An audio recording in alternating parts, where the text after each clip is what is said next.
Hello, Happy New Year. This is Leona Graham with the podcast, which is back. Episode 6 of the 4th series. Hope you had a great new year and you're settling into 2022 nicely. On the show today, I'm going to bring you my review of the Hyundai IONIQ 5 full electric vehicle. I'll also speak to legendary British rock band Magnum, who've been around for 50 years, talking to them about the fact they've been around that long and their new album and their forthcoming tour. We'll hear a little bit from my sons, Harley and Dexter. We'll speak to Emma Franklin at the MCN Motorcycle Newspaper for a bit of an update and get the latest music news with music-news.com. But first, the IONIQ 5. Well, this is an extremely futuristic looking car. It's the kind of car you'd imagine cars to look like in the future, and it has arrived, and about time too. The design of it is absolutely gorgeous and really eye-catching, and people have been really looking at me as I've been driving around in this car. Really clever sort of geometric design on the wheels, which also looks futuristic, and a mixture of silver and black on the wheels with black on the middle. It kind of looks like a cartoon car, really. Even the lighting is fantastic, done in square blocks, and it means that, you know, you can light up the whole of the back section, not just left and right, or just went near the boot, open by itself. Fantastic. And it's the same at the front. It's got lights that can go all the way along if you want them to.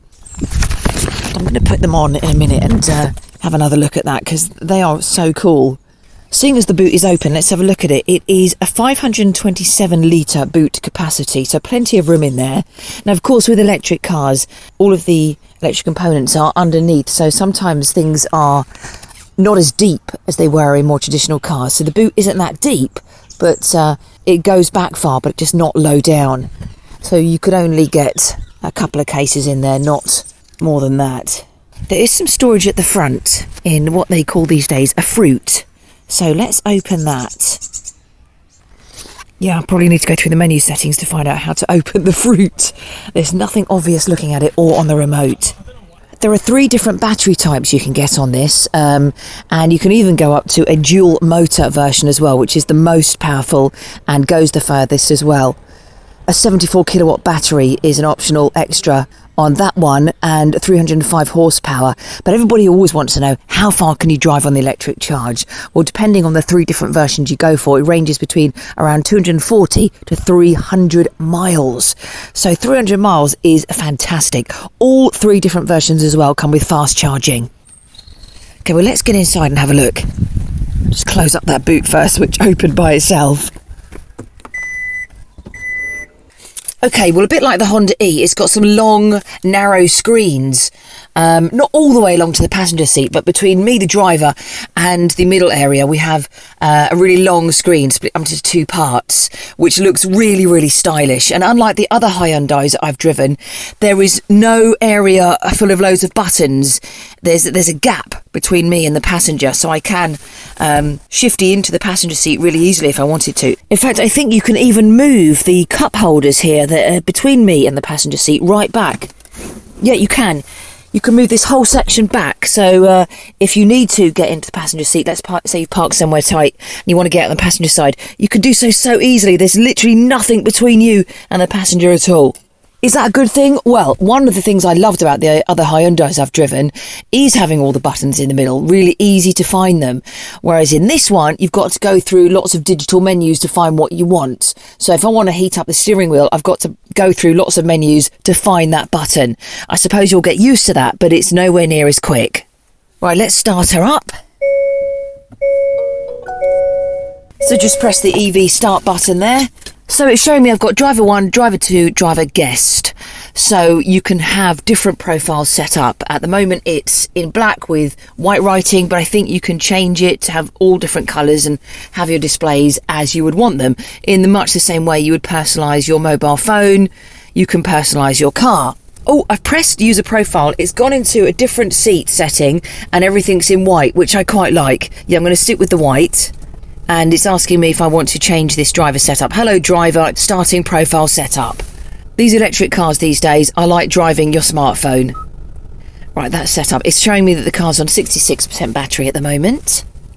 The advantage, I guess, of not having loads between me and the passenger seat is there is like a little sort of rectangular bucket area which you could put your bag in.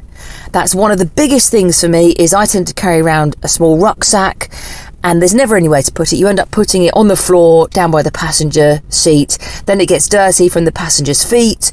There is actually somewhere to put it in here.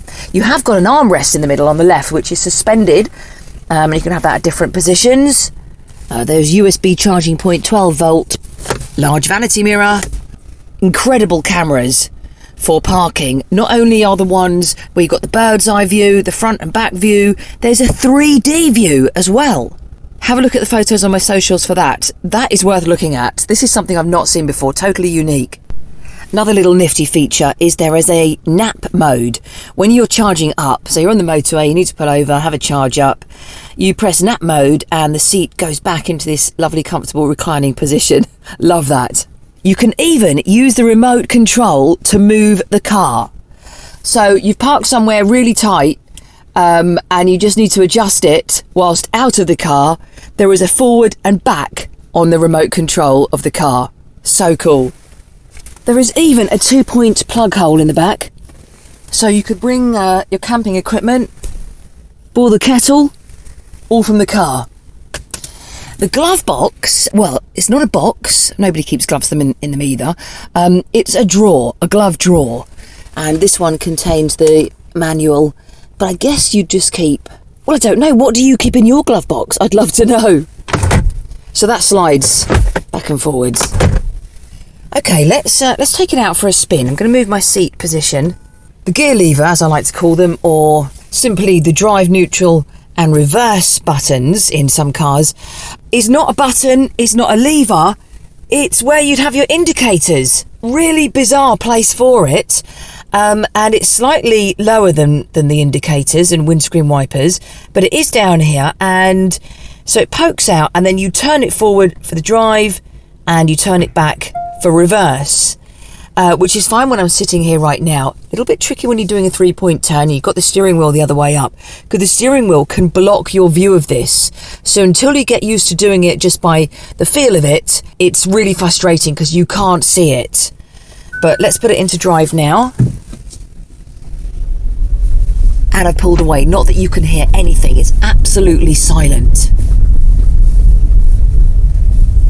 Steering wheel feels lovely. It's nice and chunky. It's flat at the bottom, and it's got some larger bits at the top in your 10 and 2 position to really grip onto. The steering wheel has more buttons and controls, which are all touchscreen ones.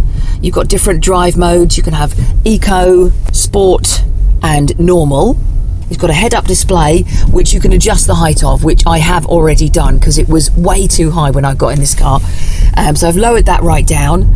I've lowered it as much as it will go. I personally prefer it a little bit lower, but it's good. It's telling me that I'm in a zone. I'm meant to be doing 30 miles an hour, and I'm doing... Oh, it's in kilometres per hour.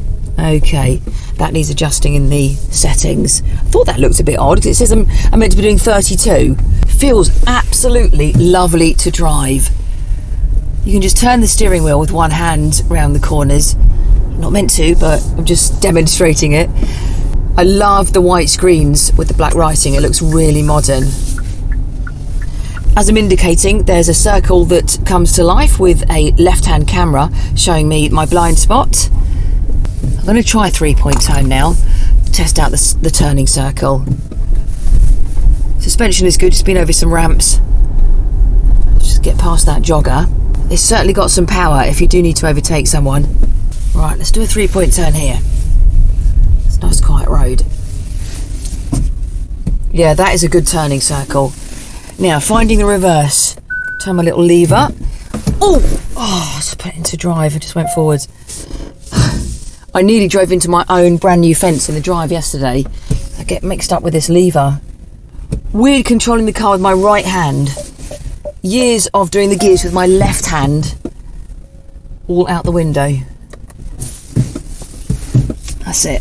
Yeah, good turning circle, nice and tight. It does have paddles as well on the steering wheel. Often they're for gears, but in this case it is for regenerative braking. You can control the amount of regenerative braking in the sport mode, for example, and you can adjust it to what suits you.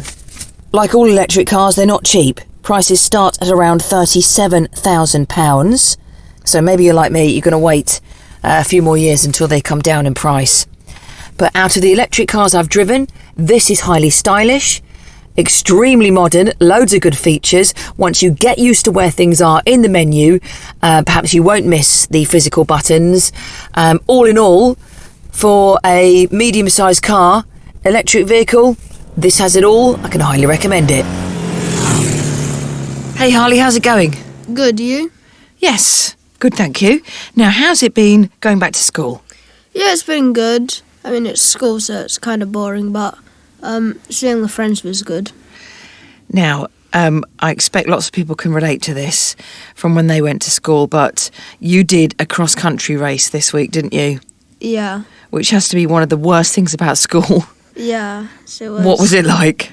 It was really bad. So they said that we were going to do 3,000 metres. Yeah. And instead we did 4,400. Oh. And it was really cold. And then there was this really muddy part. And then my boots got stuck in the mud. And then I kind of fell out of the boots and spent 2 minutes trying to find my boots because they were submerged in the mud. And is that while everyone was running past you and you were losing your place? Yeah. Oh, so where did you come?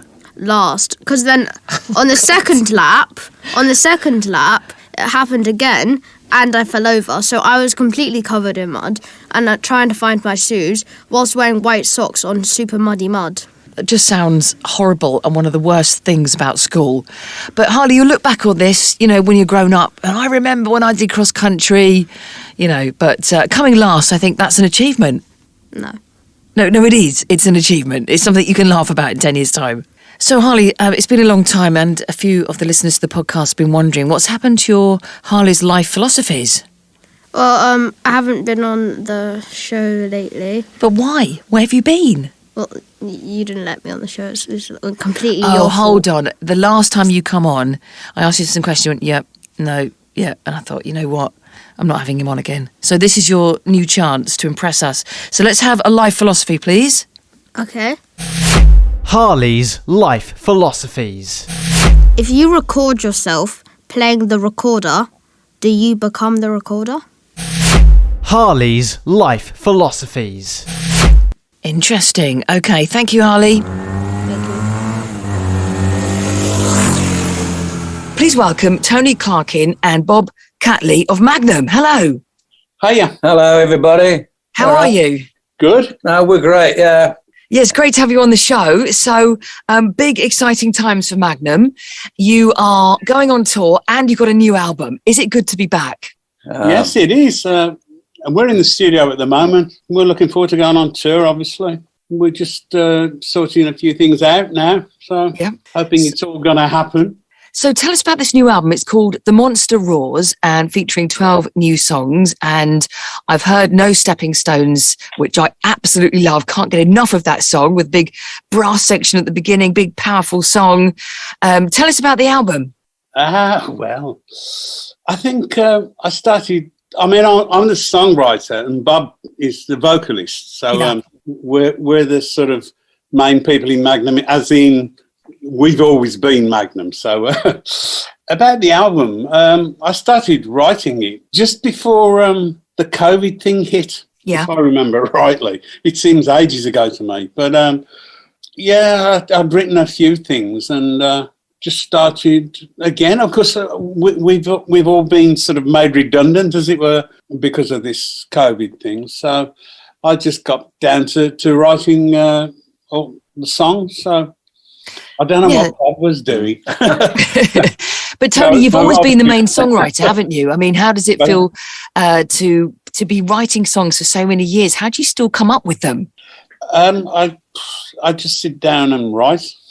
I mean, probably a lot of the stuff, I've got a studio at home and I just go in there sort of every day, really, and try and write something. And lots of the times it's complete rubbish and sometimes it's really good. And I just keep the good ones. So how do you compose on an instrument, or is it the lyrics first? How does it come about? It's, I play the guitar, really. I am the guitar player, after all. And Yes. I just mess about on the guitar. That's the truth. Right. And hope something comes out. For like the last 50 years, it has. So It's pretty impressive, really, isn't it? And then do you write the lyrics as well? yeah, I do. Yeah. Yeah, and I'm lucky enough to sing them. I know, it's incredible, isn't it? Because, Bob, that you come along with your fantastic voice. I mean, what a team, really. It's great. Well, thank you. Yeah, we're well matched. I mean, I found a guitar player and a songwriter I enjoyed working with, and I think Tony found a vocalist that he could work with and mould to his way of thinking. And we've been working now for 50 years. In fact, it's our 50th anniversary this year. Can you believe that? Wow. I mean, let's go back to the beginning. I mean, what was it like starting out in the 70s? Can you think? Well, we've actually been playing in bands, other bands. I guess in the late 60s, 70s, all that sort of Yeah, thing. I was in bands, Tony was, yeah.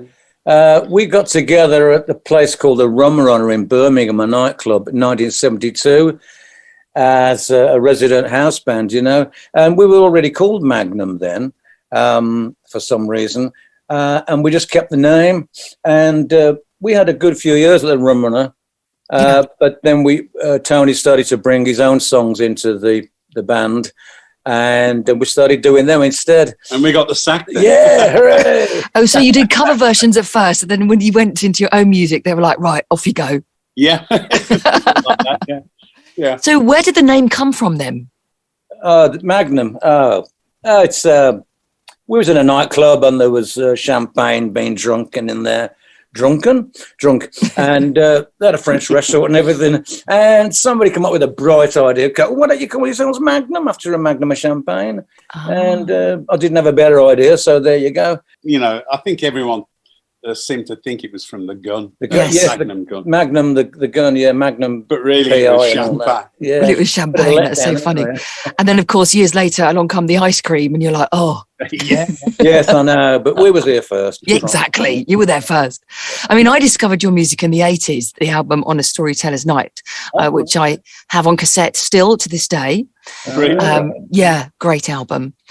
And also you're a Brummies like me. I was born in Birmingham. Do you still live in the area? I live just outside, and Bob, you live Yeah, I somewhere. live in Tamworth. Let's have a look. Okay. Where do I Yeah. live? Burntwood. There you go. Burntwood. So you still got your roots in the West Midlands. Yeah, yeah. That's great. Oh, yeah, we'll always be Brummies. You're joking. Oh, thank you. That's I'm proud brilliant. of it, I might say. Thank you. And out of your back catalogue, all those great albums that you brought out, which is your favourite album? Good one. With me, I think with us, it's usually the latest one, the one we've been working on for the last year or year and a half. And it's bound to be your favourite, because you put everything, your heart and soul into it. And you can remember all the songs on there, unlike other albums, which are a bit of a mystery to me.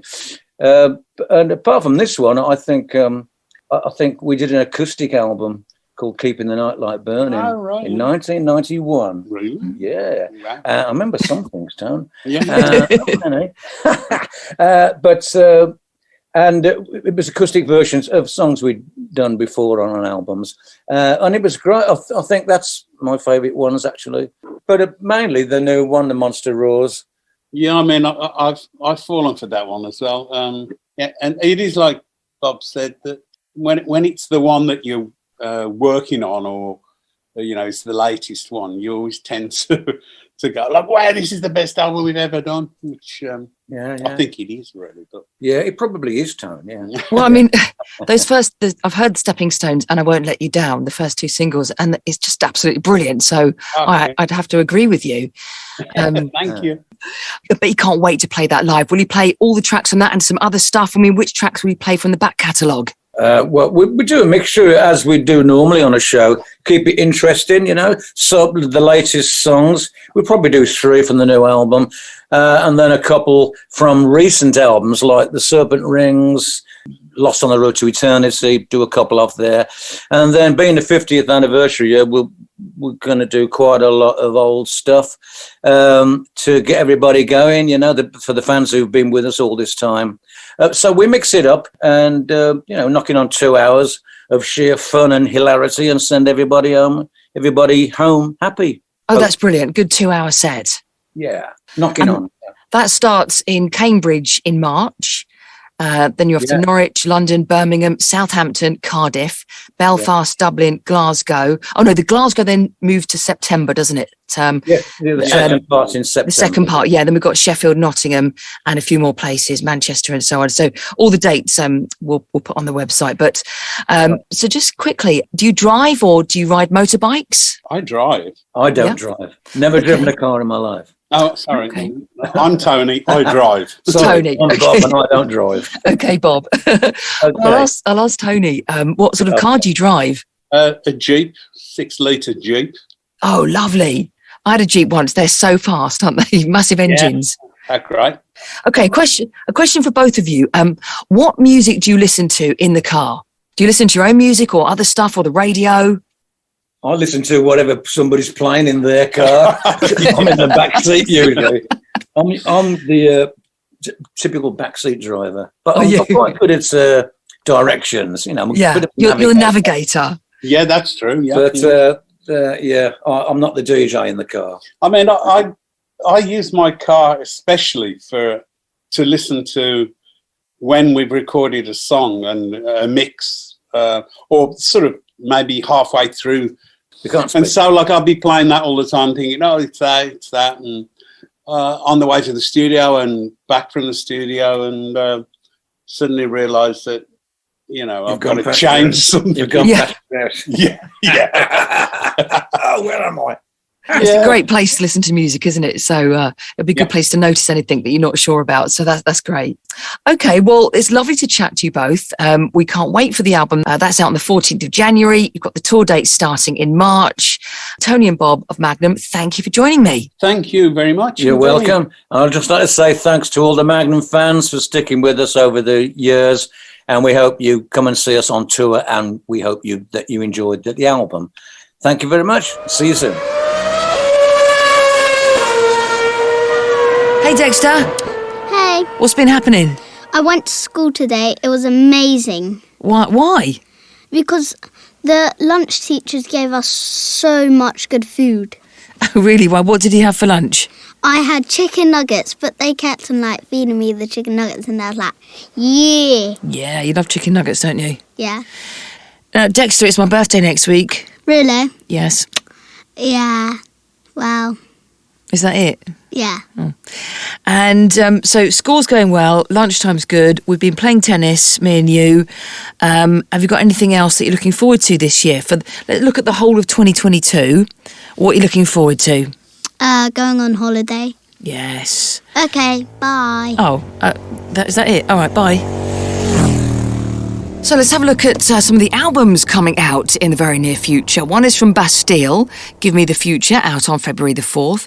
Another interesting one, Slash, featuring Miles Kennedy and the Conspirators on their 4th album now, a collaboration between Miles Kennedy from the group Alter Bridge, great vocalist, and Slash. And in fact, I'm going to a question and answer session with them. They're going to be in Los Angeles on Zoom, and I'm going to the Gibson Studios or Gibson something to interview them and ask them some questions. So if you have any questions you want me to put forward, please do let me know. Another great album coming out soon, February the 7th, is from Eddie Vedder, of course the vocalist from Pearl Jam, an album called Earthling.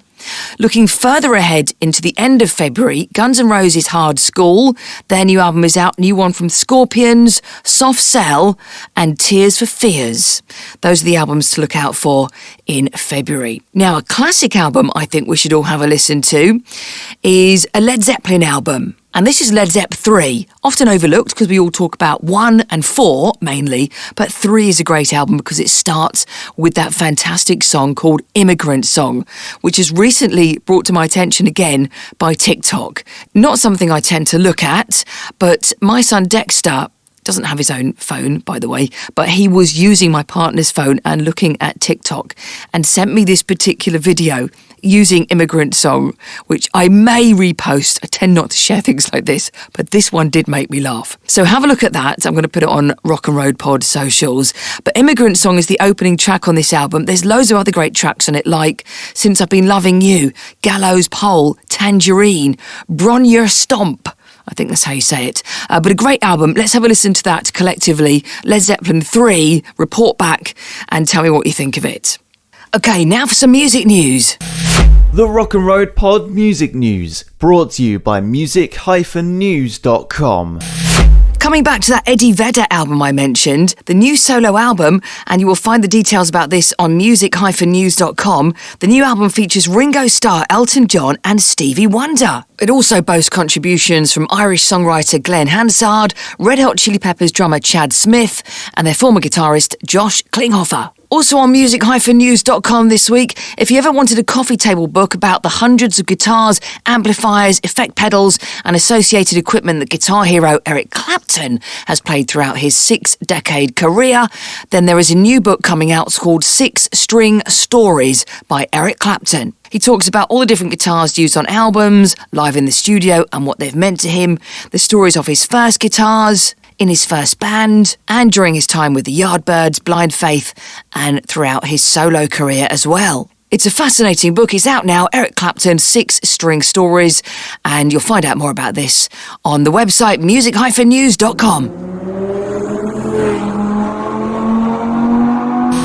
The MCN Minute on the Rock and Road Podcast. Welcome to the podcast, Emma Franklin, Deputy Editor of MCN Motorcycle News, the weekly paper. Hello, Emma. Hello, Happy New Year. Happy New Year to you. How's it all been? Did you have a nice Christmas and New Year? Oh, I did, yeah. And you know what? I managed to escape a little bit the madness by getting a ride out on the Yamaha R7. So, yeah, that was really good. So I spent a little bit of time with that, sort of like escaping my Christmas duties. What did you do at Christmas? With family? Yeah, so we were here at home for Christmas Day and sort of just celebrated at home, and then we went up north to go and visit my parents who live sort of Merseyside way. So yeah, that was really nice to see everyone. So it was really that's good. Lovely. Yeah. And any New Year's resolutions? Ooh, not New Year's resolutions. Just ride more, I think. I think you ride more than most of us, but... Well, yeah, but there's never enough, is it? Never enough. Never enough. I love that. Well, what have we got in the paper this week?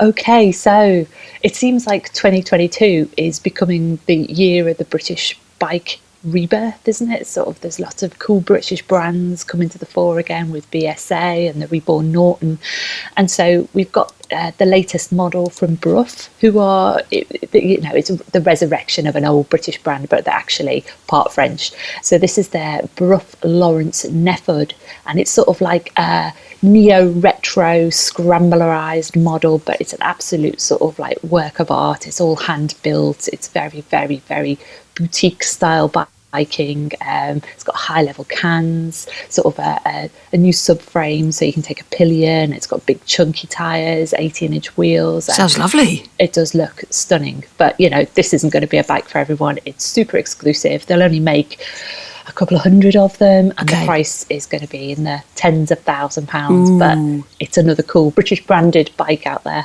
Good.